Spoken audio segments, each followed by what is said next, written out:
Welcome to the Poisoner's Cabinet. I'm Sinead. And I'm Nick. And this is your weekly podcast exploring the lives of the great poisoners and macabre murders from across the centuries and creating curious cocktails inspired by the tales that we tell. And it's episode 127. 127. A prestigious number? Is it? No. No, I don't No, think so. but it's a number.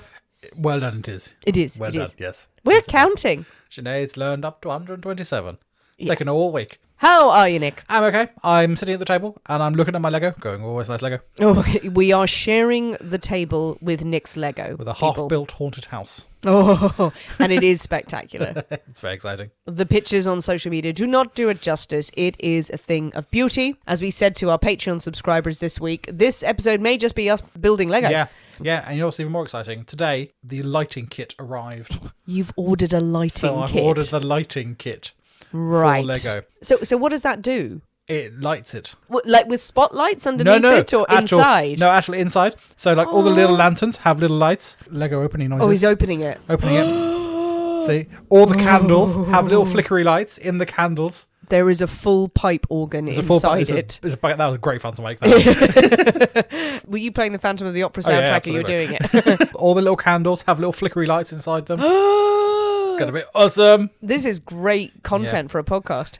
No one can see this. No, but it's going to it'll be on the social when it's finished. Very, very exciting. It's very Nick's exciting. Adventures in the world of Lego, people. We will be sharing it. You have your pre-cocktail cocktail. My pre-cocktail cocktail.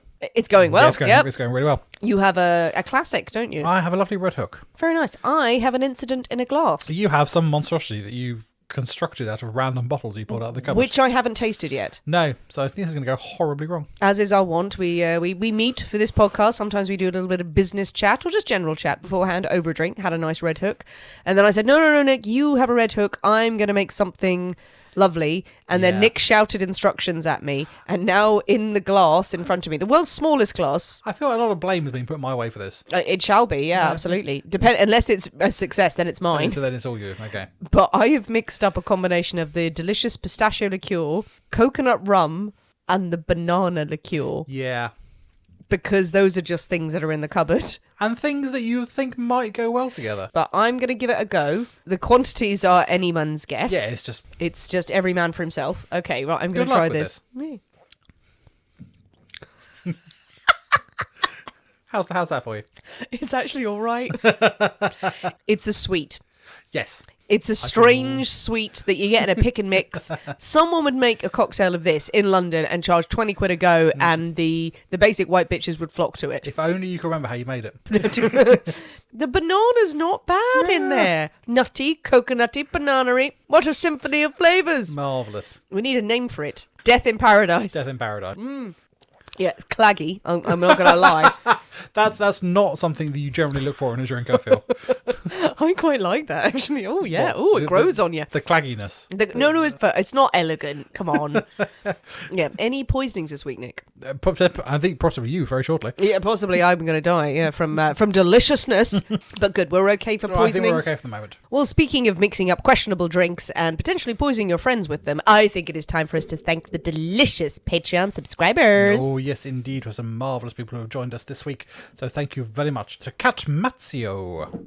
To Melanie Kowalski. Hope that's right. And to Brandy Razzo. Thank you very much for joining us on the exciting Patreon journey. And thank you to the people who've also upgraded on Patreon, our lovely arsenic aficionados who have decided to become cyanide connoisseurs. Thank you to everyone who has upgraded. You are beautiful, sexy, lovely people. Thank you so much. Well, Nick, are you ready? To drink cocktails that we make up as we go along and talk about poison? Yes. Or we could drink poison and talk about cocktails. We could what now? I could do that. I'm not sure what accent I'm doing. Yeah, where is this from? I don't know. It's a mid-Atlantic crossed with someone who's had a problem with their feelings. Crossed with Transylvania. No, we're just going to talk about the cocktails. Should we go with the first one? Yeah, whatever that one was, let's do that. It is Nick's story this week, but with a story we can't possibly have one without a cocktail in hand. As you know, dear listeners, every week we choose a secret ingredient that is inspired by the tale that we tell, and it will flavour our cocktail of the week. So this week, Nick, the secret ingredient is... The woods. The woods. The woods. The deep, dark woods. The deep, dark, spooky woods. Oh, the spooky woods. Spooky woods, Not spooky necessarily woods. that spooky. Are we finally doing the story of Red Riding Hood? Damn, you know. No. You figured it out.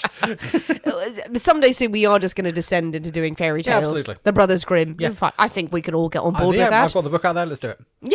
It's lots of mythology, lots of things associated with the woods. I'm going probably too far on Yeah, this, yeah, aren't I? because none of that's happening this week. Did people just drive by the woods and comment on So it? you're getting all excited about, deep and dark, spooky, mysterious things. No, none of that. Oh, there's not a wolf? There's no wolves. No. I feel Fine. disappointed about the story I'm going to tell you now. I should have worked harder, I feel. Well, with woodland as a secret ingredient, what have you come up with, Nick? Well, there's a few out there.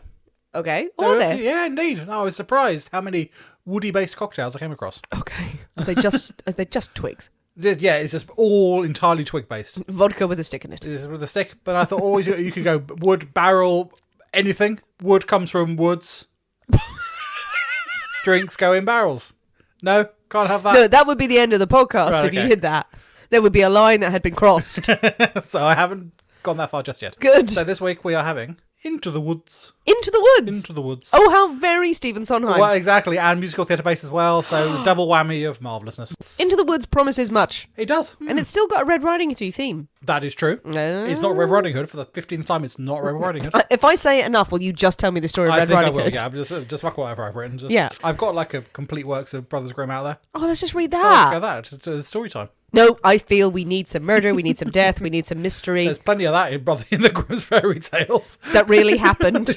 Okay, well, with Into the Woods, I think it is time for us to sashay into the Poisonous Cabinet kitchen and shake up a storm, so we'll see you in a minute. We'll see you in a bit.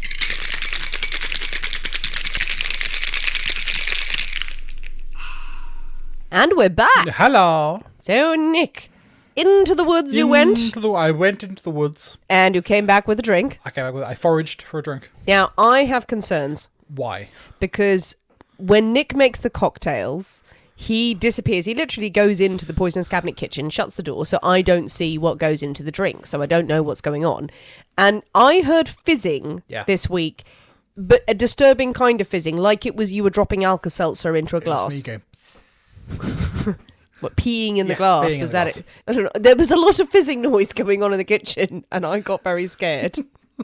I think the Death in Paradise has made me paranoid. Yeah, I mean unnecessarily so. I feel. Okay, so, but we have in front of us a lovely amber drink, but it's a long drink with some ice and a segment of lemon. A bit of a lemon wedge going on. Like a wedge. You know, the other week you said you wanted to up your Yeah, garnish indeed. game. This is me and my garnish game. Yeah, Fuck wedging bit it. Chuck a bit of lemon in there. That'll fucking do. Lemon. Okay, I don't know what to expect from this. If there's an Alka-Seltzer in there, then we'll drink it and it'll cure the hangover at the same time. Precisely. So it could be genius. All right, well, Merry Christmas. Merry Christmas. Okay. Meh. Meh. Meh. It's got a mehness to It's it. meh. Something carbonated is in there. I'm going to venture a ginger ale or ginger something. There's a ginger something. Is it ginger something? Ginger something. Ginger beer? There's a ginger beer. Oh, ginger beer. Ginger beer. What's the difference between ginger beer and ginger ale? Not a clue. But it comes in different bottles, so I'm assuming there is a difference.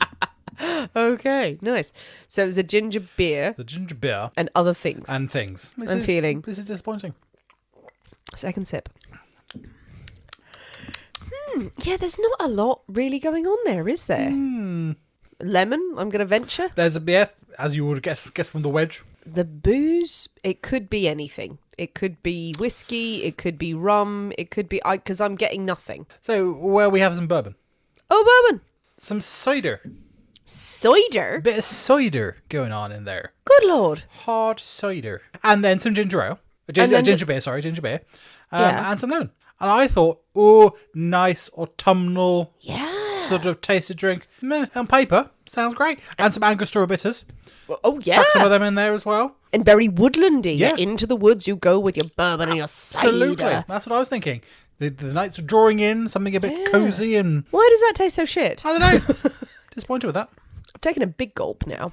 It's one that you keep going back to going, no, there should be more. Yeah, there should be more to it. How has that, all of those flavours, Sort of cancelled each other out. completely... There's just nothing going on.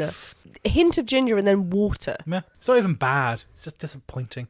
And that's the worst That's thing the worst ever. thing. I don't mind a bad cocktail. It's been a very, very long time. It's been a while since we've had one. Since we've had something where we have to, there's a true incident in a glass that we have to throw up and then burn and seal in a box and send off to a warehouse that the Nazis know about. I'm not angry, Nick. No, I'm disappointed. I'm just Yeah, disappointed. I feel I should apologise to everyone, really. Maybe this is the greatest poison of them all. Yeah. Disappointing cocktails. I'm still going to drink it. Yeah, oh, absolutely. How much? What are the quantities in here? So by the you've way? got 1.5 ounces of Bibbin. bourbon, and then 2 ounces of cider, Really? and 2 ounces of ginger beer.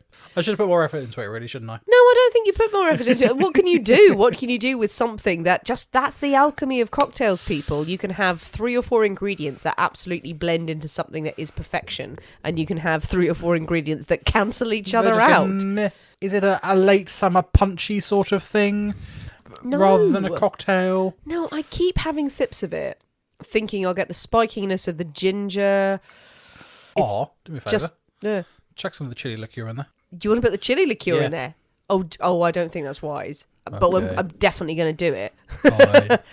Doodle-doo, doodle-doo, doodle-doo, doodle-doo, doodle-doo, doodle-doo. Okay, guys, we have bought more things to add to this because it's too disappointing. It Yeah. was water. So Nick and I have added a little bit of the chili liqueur, the ancho reyes, is that how you pronounce it? Yeah, and Ray, I don't know. Sure. Verde. So we've added some Yep. chili liqueur, so to give it a bit of heat. But I think this needs, and in honour of the new king, we have the king's ginger. King's ginger. The king's ginger liqueur. Yeah, And I think it needs this. that's a good shout. I completely forgot about that one. We are going rogue. Chuck it in there. All right. So how much of this would you normally use? Not much. 1/2 to 1/4, I think. Of an ounce. Yeah. So that's something like about like really 10 or 15 mils. That much? Give it a swirl in there. Ooh. Ooh. Ooh. That's better. Yeah, absolutely. Definitely better. Yeah. The ancho is very vegetable-y. Yeah. That's the only problem with this. However, it's fine, but the ginger in there ginger gives was you a that good nice shout. burn. Yeah. Oh, that's much better. Yeah, much better. That's giving Go you all with the that. spice and the heat Yeah. that you would want, man. And now we're ready. We're ready to walk down the road towards Storyville. Is it time for a Ooh. story, Nick? It is. It is time for a story. And it's a bit of a mad story. Bit of history. All good. A very colourful character. Ooh. Shall we call him? Okay. And a murder Yay. that led to what is now known as the last battle to be fought on English soil. Goodness me. So it's very dramatic. Lordy, I lordy. know, it's very exciting. It is 1832, It is? and the city of Canterbury. No. Yes, we are incredibly local for this one. Oh my God. People around the world, you should all know, Nick and I live in Canterbury. Don't try and come and find us. Well, maybe try and come find us a bit. We'll leave you clues. Beautiful, beautiful cathedral city. We have all the history, people. Yeah, we do. And we're going to tell a bit of that history today. So 1832, and Canterbury, it's a busy trading centre, home to around about 15,000 people. And the surrounding villages are full of farms and orchards and hop gardens and ancient woods for miles and miles and miles. It truly is the Garden of England, as they used to say. But by the sounds of this, it should have been an idyllic and lovely place, full of happy, jolly people. But something is simmering just beneath the surface. Okay. Now, for hundreds and hundreds of years prior, the land and the people who worked it had been living in harmony. But as the Industrial Revolution chugged along and changed the world, the countryside too was changing.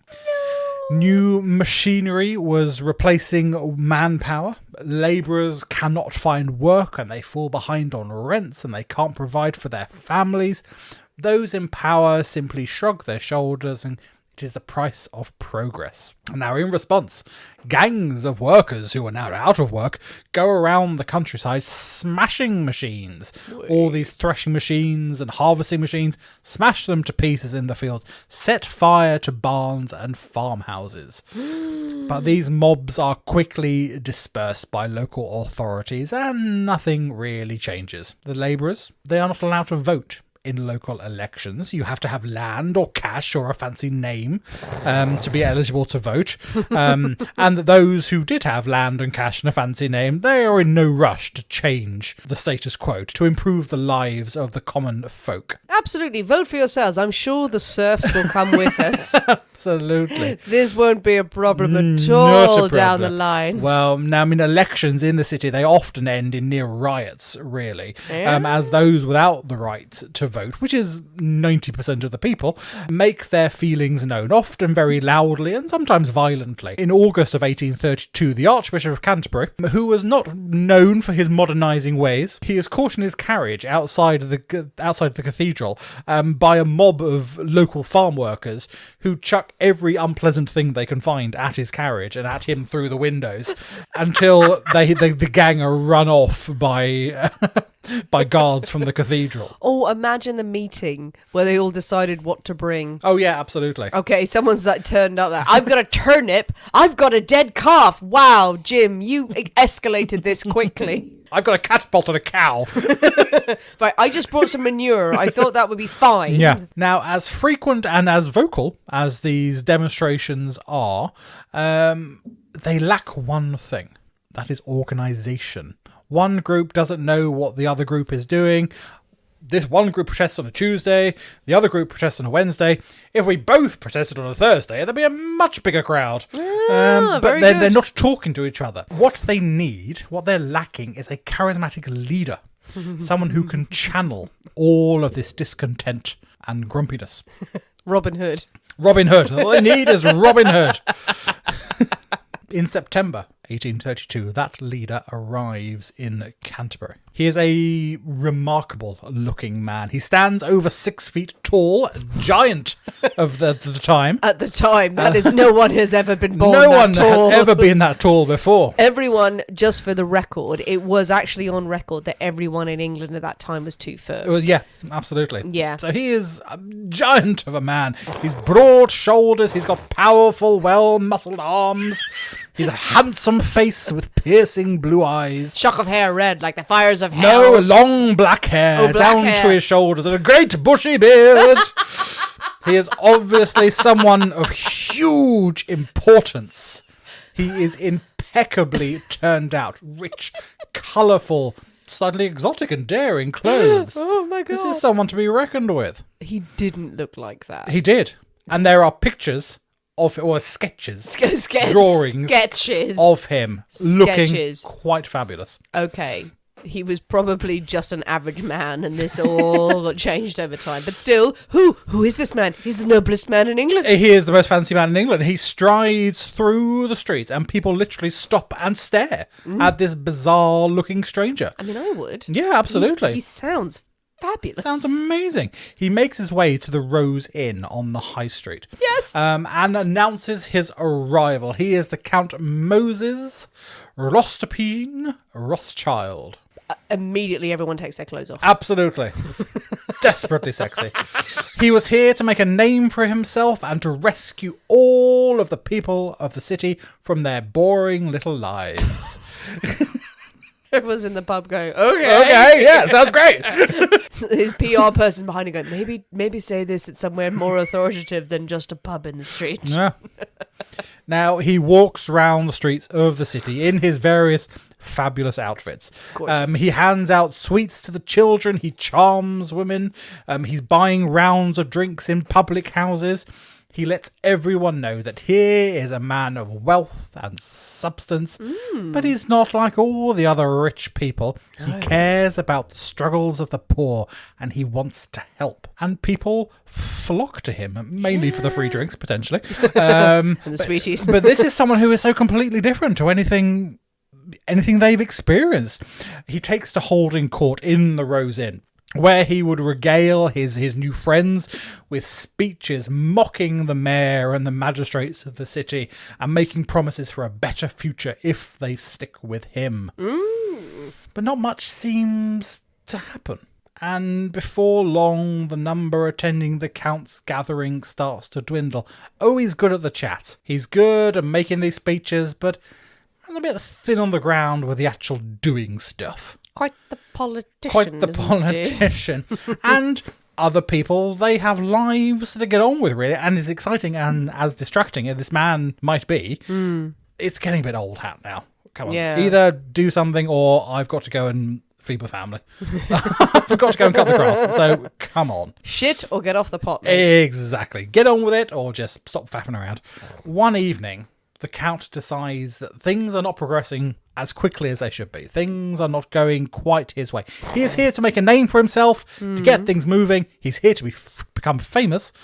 And it is no good if people are getting bored of him after only a couple of weeks. That will not do at all. Something has to change. Something has to change. That's a typical politician who goes, I think something has to change after weeks of people going, you're boring and this isn't working. Totally my idea. Yeah, now the next morning, he makes a grand descent into the common room of the Rose Inn. But this is not the Count. This is not the Count at all. He's changed. Right. He is now Sir William Percy Honeywood Courtenay, Knight of Malta, heir to the Earldom of Devon and Hales Place, which is just outside Canterbury. He also proclaims himself to be King of the Gypsies and rightful heir to the Kingdom of Jerusalem. Oh, that's a lot. I mean, it sounds damn impressive.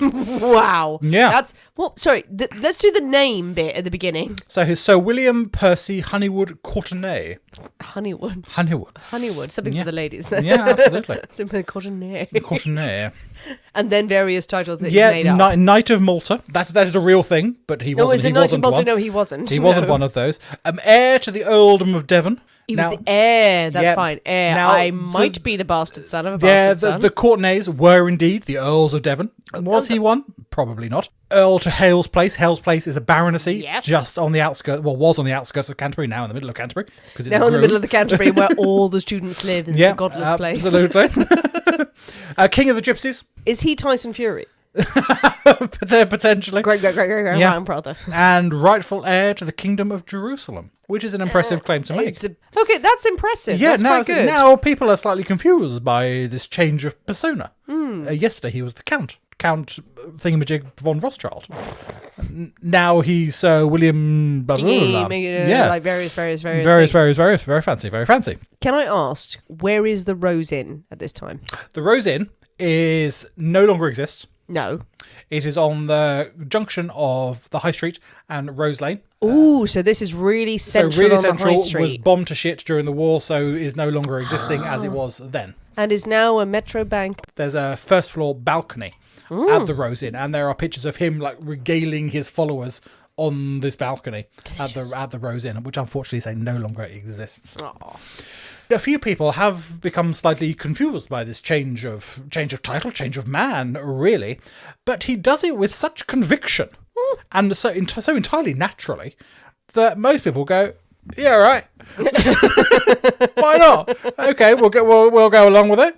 It gets accepted entirely that he is actually this Sir William character. I don't think there was anyone that was that loyal who was sitting there going, I think your facts are actually a little bit wrong. Everyone's getting hammered. He's been preaching to a pub the whole time. Now, I mean, this new character is far more popular than the old one, and no one challenges his claims of grandeur and his titles. The current Earl of Devon, or the Earl of Devon at the time, had been forced to flee the country. Right. Supposedly for crimes so odious in nature, they could not be named.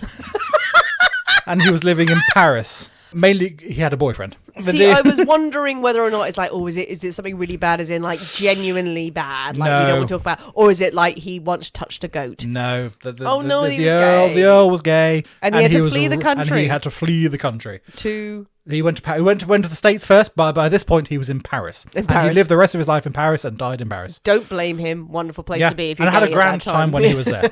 Absolutely. But no one was around to refute this chap's claims of heir to the earldom, so he could well have been. How are you going to check? There's no Google. Absolutely. And the baronetcy of Hales Place, the previous baronet, he had died the year previous with no heir. So it could well be that this chap is some sort of distant relation or something like that and had an entirely legitimate claim. Bollocks. He's just gone upstairs and just worked out everyone who's died. It's entirely bollocks. Could be not bollocks. Just a little bit, possibly not bollocks. Yes. But people go, there could be something in this. Don't dispute that he's done his research to make sure that it stands up in the ears of people. He's not come downstairs and said, I've invented the banana, and people go, I don't think you have. Now, in December of 1832, the first elections are due to be held under new rules that have been set out in the 1832 Parliamentary Reform Act. Now, this act has actually opened voting up to a much broader range of rich people. Very important. Wait. Now, rather than just the super rich, the averagely rich can vote.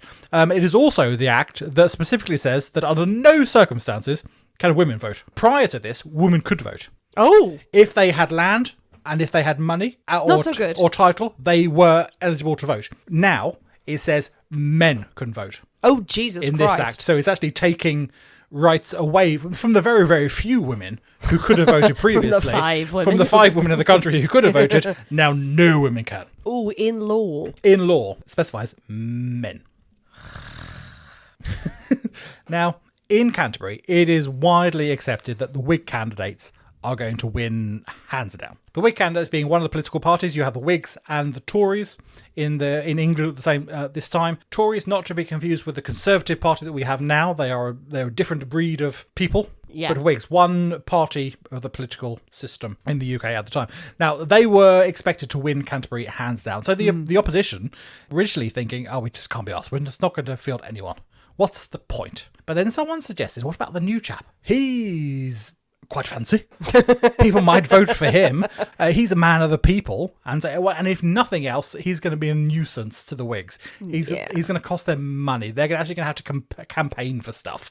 So why not chuck him up there and see what happens? Why the hell not? He looks great. Let's just fight politics with appearances. Yeah, absolutely. Now, that always works. Yeah. So, Sir William, he leaps at the offer. There's a chance to make more speeches, to become even more popular, to buy an even bigger hat. How could he possibly refuse?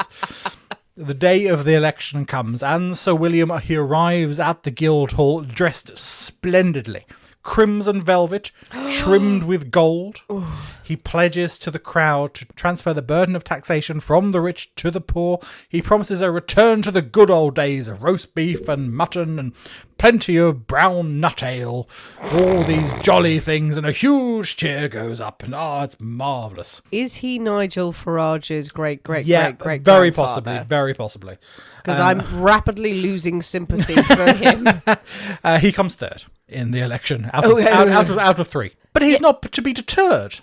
Yes, the policy is based on nut brown ale. Yeah, absolutely. What more do you want, really? Always win. How many politicians these days just turn up for photo shoots going, I may not know a lot about politics or policies or taxation or feeding the poor and dealing with climate crisis or the cost of living crisis, but I can have a foamy pint. Have a nice pint of beer. I'm not going to take your British beer away from you. Exactly what he does. Oh, Lord. Now, outside the hall, he gives yet again another stirring speech to his supporters. This time he announces that he is going to stand for Parliament in the upcoming elections for the East Kent. And a huge cheer goes up. Yes, he's going to be our MP. It's going to be marvellous. He has been pitching to drunk people for weeks. A week later, thousands of people from all over Kent gather for the nominations of candidates for this election. Other candidates arrive with all their supporters, and then in comes Sir William. Black velvet trousers and a vest, gold belt, silver epaulets, a crimson cap, red stockings. That's a lot. The outfit is finished with apparently huge shoes, a massive pair of shoes, to protect against all the mud. It's an outdoor event. He cannot get the fantastic outfit covered in mud. Does he have fucking platforms on? That I don't know. Is he wearing platform boots with that outfit? Because I can't. I die. I die. All I know is they are overly large shoes. Because what's the alternative? Wide shoes. That's weird. I'm going platform. Big pointy toe. Yeah, platform shoes. Which would be huge because everyone's 2 foot, as we've established. And he's 6 foot, so he's now like 10 foot. It's a good look. Well, apparently it's a good look. It could just be terrifying, and everyone wrote it down going, well, it was a thing. It was a thing. It was a thing that happened. It was definitely a thing that happened. Now, as all the candidates, they stand on a raised platform and they address the crowd prior to the vote. Him towering over everyone. Yeah, but William stands back. As the other candidates are saying their piece, he stands back. And he's at the back of this sort of dais, and he's pulling faces to the crowd, making rude gestures behind these candidates' back. He's making all weird postures and things. Okay. He's really going for it. So is he like now he's evolved into a Screaming Lord Such? Yes, absolutely. He's at the back just flicking the V's. Yeah. Now, more than 9,000 votes are cast that day. And Sir William Percy Honeywood, Courtenay, Knight of Malta, heir to the Earldom of Devon and Hell's Place, King of the Gypsies and rightful heir to the Kingdom of Jerusalem, gets 3. What? 3 votes. What? One of which is his own. So all this crowd of supporters that he's brought with him have voted for other people. Did they all vote? Oh yeah, people are there. Oh no! I know you can have spoil votes and non-voters, but still, it's not good. He gets 3 votes.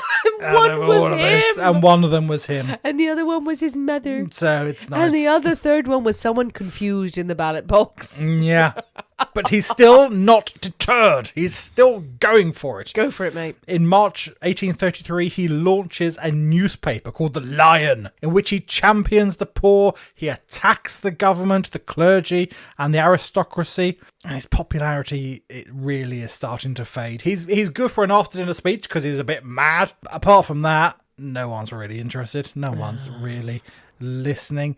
He needs something to bring him back into the public eye. Okay. Now, earlier that year, a fishing boat had been off Faversham, had been challenged on suspicion of smuggling. Way, Faversham. The crew of the boat had been seen throwing barrels overboard, and the barrels had been recovered and they were full of booze, full of alcohol. The captain and the crew of this fishing vessel are arrested and put on trial. Now, when Sir William reads about this, he becomes convinced that this is his opportunity to confirm his reputation as a supporter of the poor. He manages to convince the captain, a chap called Thomas Coltrop, to fire his lawyers and allow William to represent him. Now, we know he has the gift of the gab, so we think, yeah, absolutely, he's a good one to represent. He can spin anything. The jury are not entirely convinced. He has very grandiose speeches. The captain is still found guilty of this. And now, unsurprisingly, the other 6 crew decide against having William represent them and go, no, can we have our original lawyers back, please? He's shit. We don't want him anymore. Yeah, it didn't go so well, really. But, I mean, William is bitterly disappointed by this defeat and by the betrayal of the crew for firing him as their defence. Why did you lose face with me for losing and sending one of your party to jail? Yeah. You didn't know anything about the law. You just rapped for 5 minutes. And it was very confusing. It's not going to stop him, though. He is here to help. And help he will. He is going to help the or poor, hinder. whether they want him or not. He is Nigel Farage. I'm sorry. At the trial of the crew, William announces himself as a witness for the defence. He's here to rescue these crewmen. At this point, they're probably all going, oh, fuck no. No. Don't, shush. Just no. Just, you're not helping. On the stand, William testifies that he had been returning from France. He'd been on a boat, returning from France on a ship called the Active, the ship. And he had seen these barrels floating in the sea. And he was absolutely certain they had not come from the fishing vessel. The prosecution go, okay. And they call the vicar of Bourton-under-Blean to the stand, who testifies that William has actually been in church. That day he had been in the church. He had been seen by many people, many parishioners. There was no chance that he was on a boat on his way back from France. He was in Bourton-under-Blean. And William being William, he probably was yelling the whole time he was in that church. So, no, there's no chance he spotted any barrels from anywhere. Oh, God. To William's bewilderment, all 6 remaining crewmen are found guilty. What? What's going on? No. Not only that, but William himself is charged with perjury. You lied! The arrogance. Yeah, now the perjury arrogance. is a serious thing. Yes. It's a damn serious thing. It remains a serious thing. Don't lie in court. Don't lie under oath in court. And it's obvious that William has lied about being on a boat and seeing these barrels. And people are really starting to question about who the hell is this man. Yeah. He has arrived out of nowhere, claiming to be descended from the best blood in England. To his amazement, his absolute shock, he is found guilty of perjury. And he is sentenced to 3 months imprisonment and then transportation for 7 years. Ooh, he is going to the lordy, colonies for an awful long time. Oh, he's not going to do well out there. No. Now, while Sir William sits in Maidstone jail waiting for his sentence to be over and then his transportation, he is still surprised by the situation. How did I end up here? What went wrong? I did everything so well. Now, outside, someone is digging into this past. Now, this is the man who appeared out of nowhere. Yeah. No idea where his past is. He's not the heir to the earldom of Devon or anything like that. Where the hell has this man come from? And a spectator at William's trial was convinced that they had seen him somewhere before. They had seen his likeness somewhere. Okay. He knows that face. And eventually it comes to him. So William, he bears a striking resemblance to a chap, John Nichols Thom, who had gone missing in Cornwall the previous year. Oh. This spectator remembered seeing posters about this missing man, and he contacted the Thom family. Now, Catherine Thom, the wife of this missing man, quickly arrives in Maidstone and confirms this man is not Sir William, fancy name, but he's plain old John Thom, a merchant from Cornwall. Oh. What the hell is he doing here? He's my husband, he's been missing for a year, and he's rocked up in Canterbury spouting all this nonsense. What the hell's going on? This is a Netflix documentary. It's a mad story. This has gotten to the 4th episode and suddenly he wasn't who he said he was. Shut the hell up. Yeah. We could all see it coming. Yeah, Sir William outright rejects these claims. How preposterous. He is Sir William, etc., etc., etc. He's not some tradesman from Cornwall. He is the heir to the earldom of Devon. Now, in that voice, he says it. He's getting more and more angry. Now, Catherine tells her husband's story to the authorities. He went missing in May 1832. He had been on a trip to Birmingham. He was a wine merchant in Cornwall. He had been taking a shipment up to Birmingham. All went very well. The last letter she had received was from her husband saying that he was taking a trip to France. He was going to get some more supplies, get some more stock. He'll be back when he's back, with a load of wine and lovely things. Not heard a word from him since that letter. Oh no, he was killed by the cheese. Yeah. She also revealed that John's mother, a lady called Charity, had been a patient at the Cornwall Lunatic Asylum for the last years of her life, and it had affected John deeply. He had been deeply upset by his mother's committal to the asylum. And in fact, that John had suffered bouts of insanity himself. He had been under a doctor's care for 2 months, but he had been given a clean bill of health. All was well. He had been crazy. He's no longer crazy. It's fine. Now, after these discoveries, it is agreed that Sir William, they still refer to him as Sir William, as he refused to respond to any other name. He will not respond to anything else. But it is agreed that he is quite obviously mad, as they say, and rather than be transported to the other side of the world, he'll be much better off in a lunatic asylum in England. A much happier place. Sir William remains incarcerated for the next few years in the Kent Lunatic Asylum. The medical superintendent writes of his patient that he conducts himself peacefully and orderly, but he adds, though I believe he himself would harm no one, I cannot answer for the conduct of others who might be excited by his unsound and extravagant opinions. By 1837, his continued good behaviour has persuaded authorities that it would be safe for him to be released and placed in the care of his family. He does not need to be committed anymore. He'll be fine out there. But he doesn't want to go. He doesn't want to go to these family. Okay. They're not his family. I am Sir William, the heir to the earldom of Devon. Why am I going with you, some random Cornish people? No. I can live in this asylum. Absolutely. And I can just guide myself around on this trolley, and it's my boat. But to ensure his release, the family agree that he doesn't have to go with them. He can be released into the care of someone else. Someone who is entirely happy for him to say, yes, you're the Earl of Devon. Come and live with me. Okay. Enter Mr. Francis. Mr. Francis is a local landowner. He had been a most ardent supporter of Sir William during his time lording it around Canterbury. And he was more than happy to have Sir William in his charge. And so at the end of 1837, Sir William Courtenay emerges from the asylum a free man. Oh. Maybe a good time to have a wee little break. A little break for a drink? A wee little break. I agree.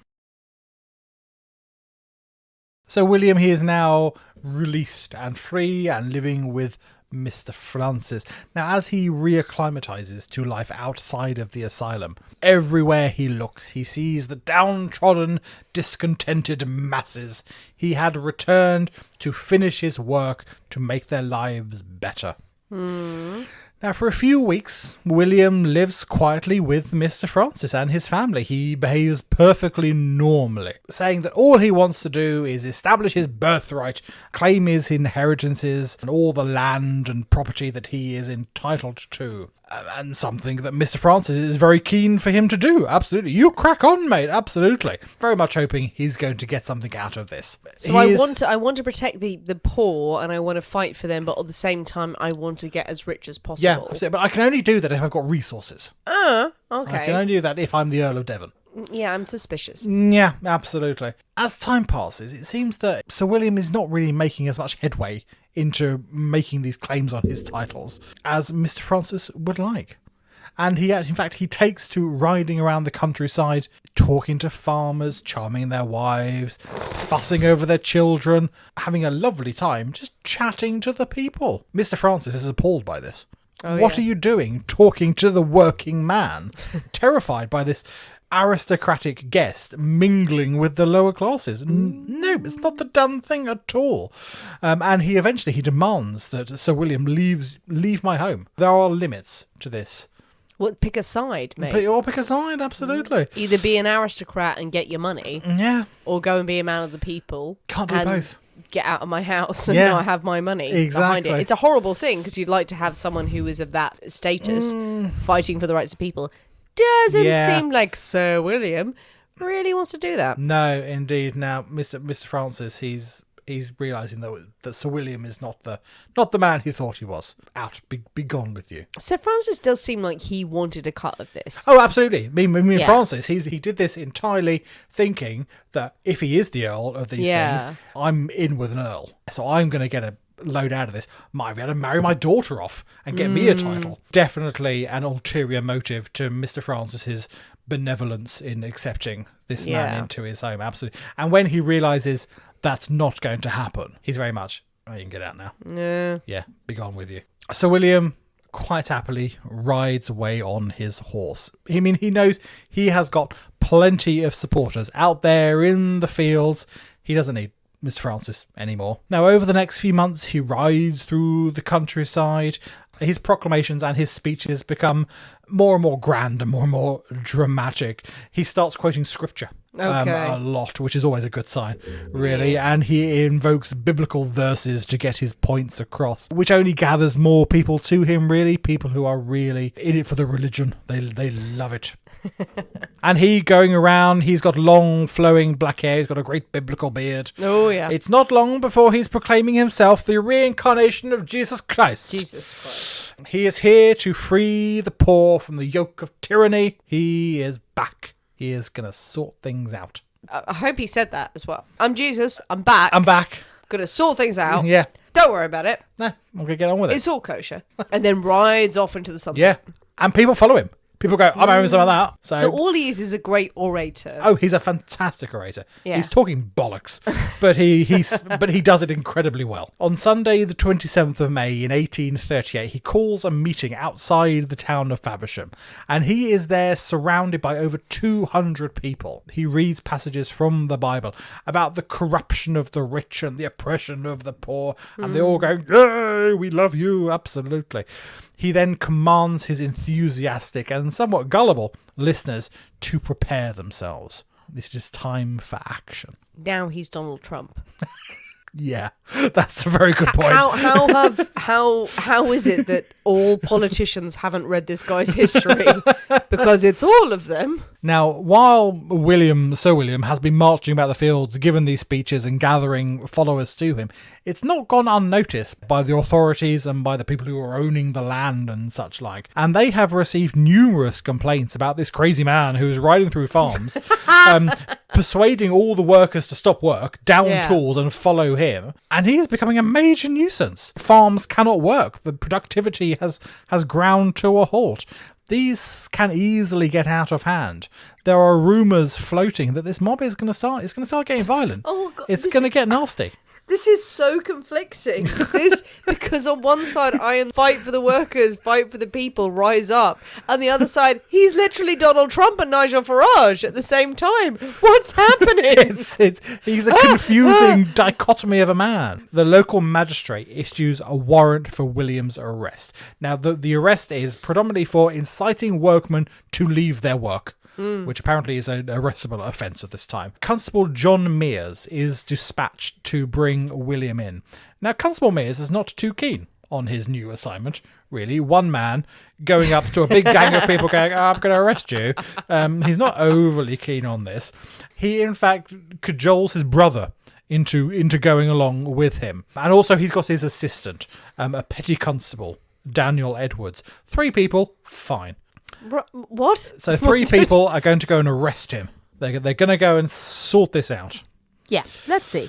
Yeah, 4:30 a.m. on Thursday the 31st of May. The sting. Yeah, absolutely. This is an early morning surgical strike. The men set out towards Bossenden Farm, where William is sheltering. Nicholas, the brother, leads the way.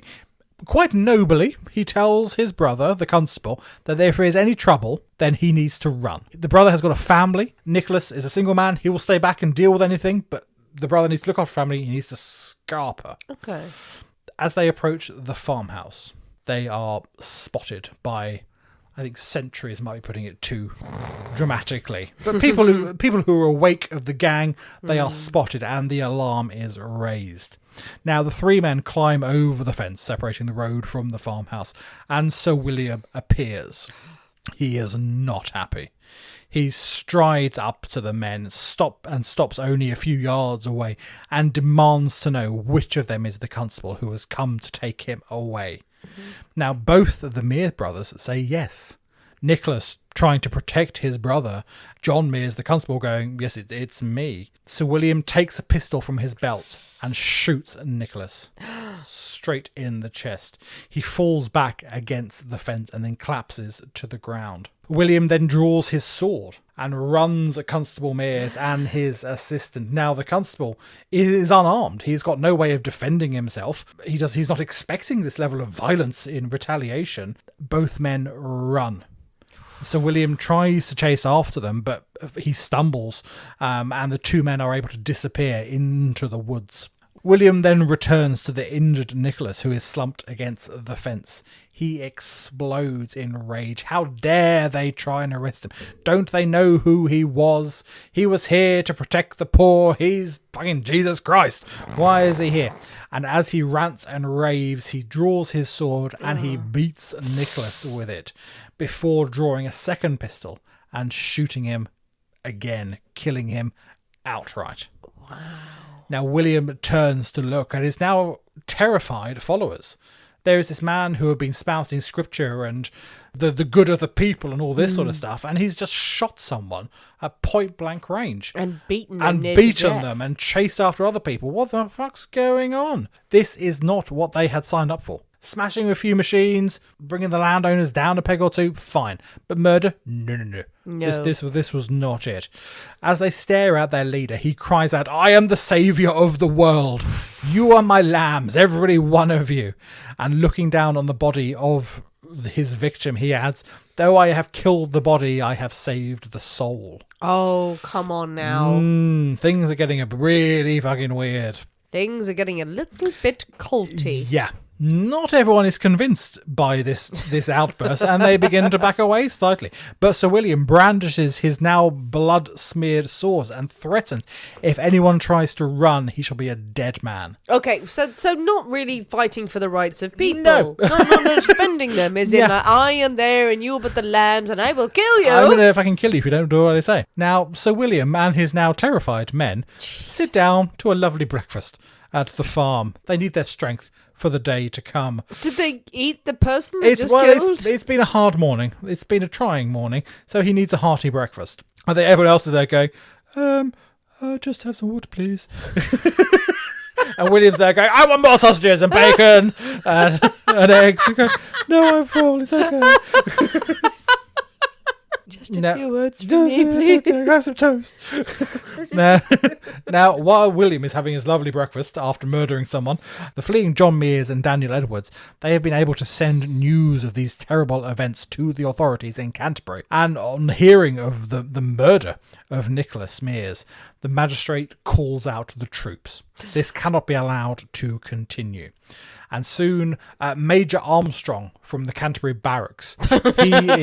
He does not sound like a real person. Major Armstrong. Can we just acknowledge there? Major Armstrong is a toy that has been manufactured by Mattel? No, he is there, and he's got 100 men from the 45th Infantry Regiment behind him, and they are marching towards Bossenden Wood. You would walk behind Major Armstrong into anything. Absolutely.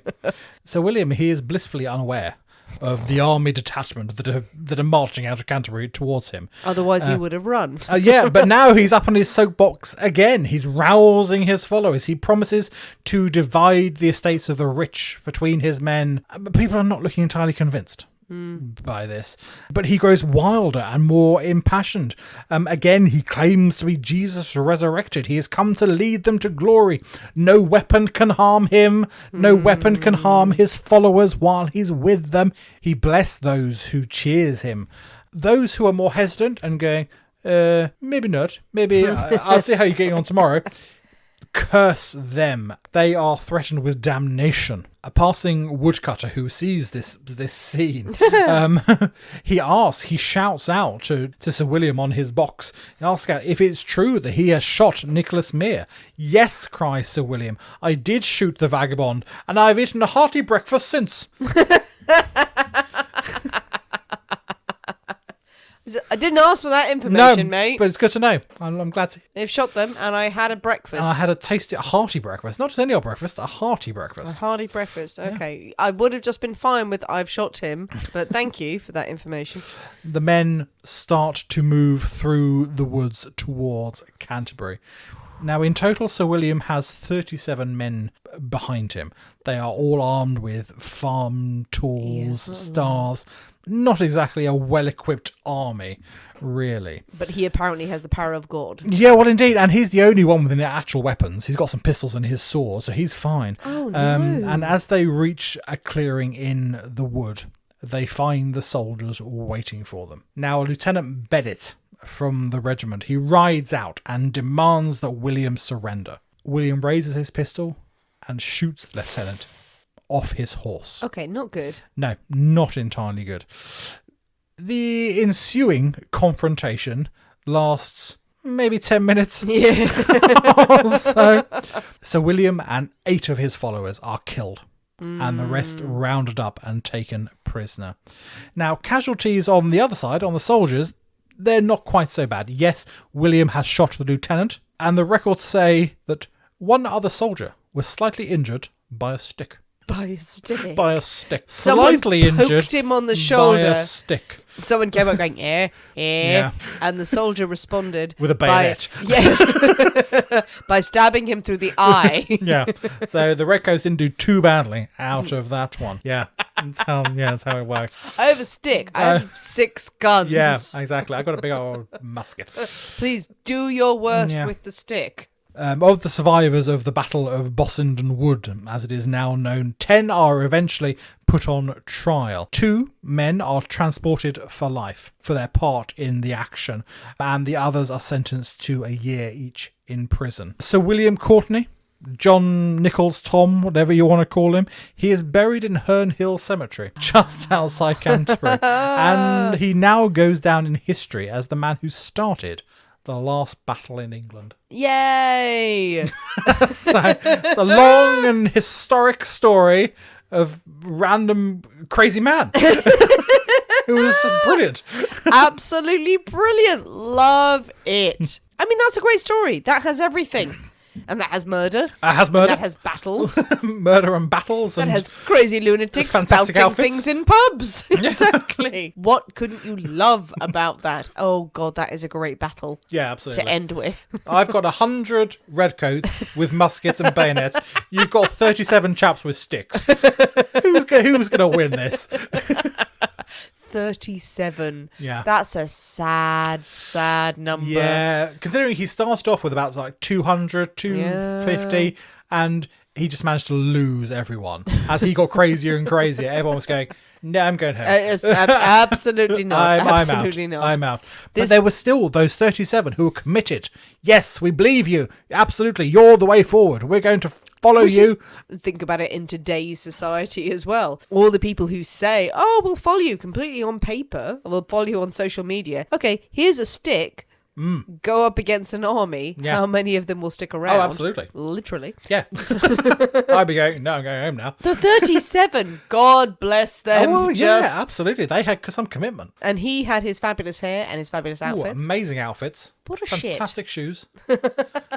Big shoes. Big shoes. A very disturbed chap. I do sense he had big shoe energy.